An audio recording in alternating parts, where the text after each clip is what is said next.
این ویدیو فقط جهت اطلاع رسانیه و هیچ چیز خاصی نداره و اگه میخوای که سریع ویدیو رو ببینید بزن روی تنظیمات و سرعت ویدیو رو ببر بالا و ویدیو رو ببین اگه دلت بخواد.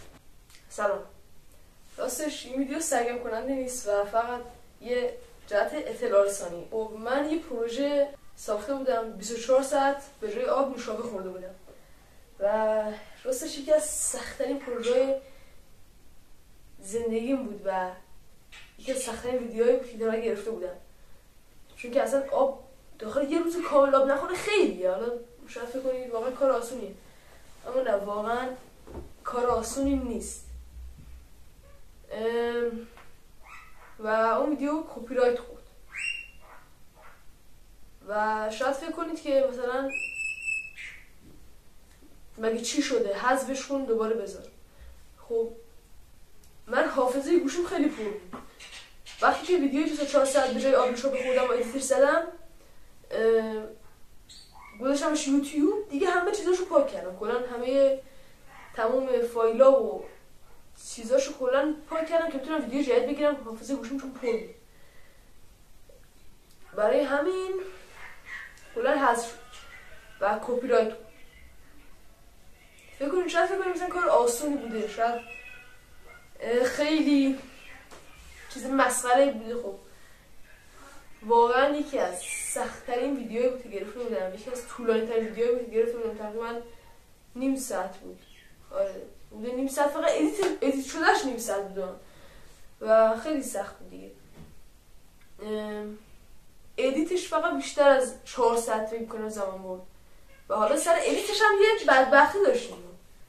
ویدیو ادیتش کردم و کامل که ادیتش کرده بودم حذف شد ویدیو و معلوم شدم که دوباره از اول ادیتش کنم. یعنی فقط فکر کنم نزدیک 8 ساعت ادیتش زمان بود، چون یه بار حذفم شده بود و دیگه متاسفانه این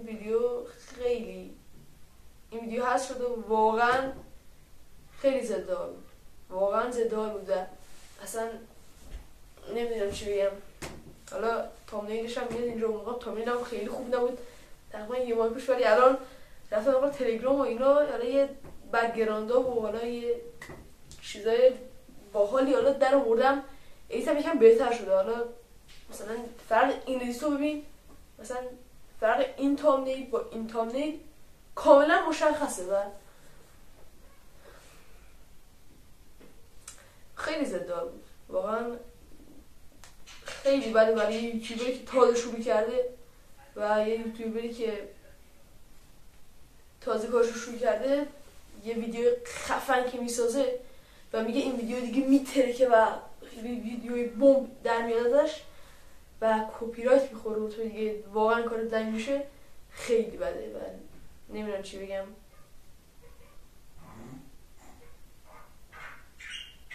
واقعا خیلی درد آوره و خیلی آدم میسوزونه. این ویدیو هیچ ادیتی نداره، ادیت خاصی نداره و هیچ چیز خاصی نداره، فقط جهت این بود که یکم بیا مثلا دل کنم و بهتون بگم که چی شده. ولی حالا اتفاقی که شده دید و واقعا پروژه خیلی خفن تری در کاره، خیلی خفنی، پروژه خیلی خیلی خیلی خفنی در کاره و ایده بدید دیگه، داخل کامنت ایده بدید، هر چیزی که به فکرتون میرسه، اصلا مهم نیست، هر چیزی که باشه تو کامنت به من ایده بدید، میسازمش و بتونم هم اول ویدیو گفتم این ویدیو سرگرم کننده نیست و قرار نیست شما داخل این ویدیو سرگرم بشید. شما حالا مثلا بعض خیلی تعداد کمی، مثلا شاید 5 نفر، شاید کمتر 2 نفر که منو میشناسن، حالا مثلا اومدن این ویدیو رو ساختم راجع برای اونا که شاید 2 نفر شاید اومدن دیدن و خوششون اومد، خوششون که نیومد، منظورم اینه که یه اطلاع رسانی شده بود بهشون. خب همین دیگه.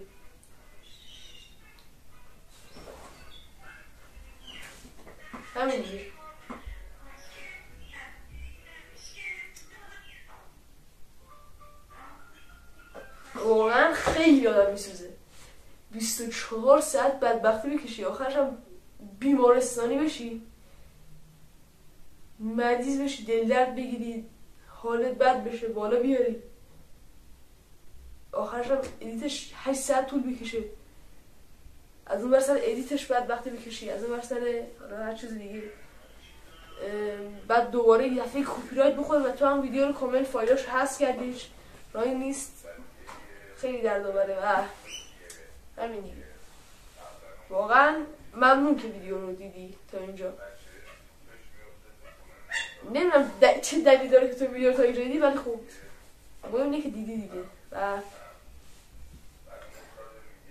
منتظر کارهای خیلی خفن باشید. واقعا متاسفم بابت ساخت همچین ویدیویی، چون که عادت دارم که ویدیو مثلا حالت سرگرم کننده باشه، حالت چالشی باشه، حالت ولاگی باشه که مثلا آدم دیدنش لذت ببره، ولی این ویدیو کاملا متفاوته. این ویدیو مثلا یه چیز دیلی بود که گذاشتم.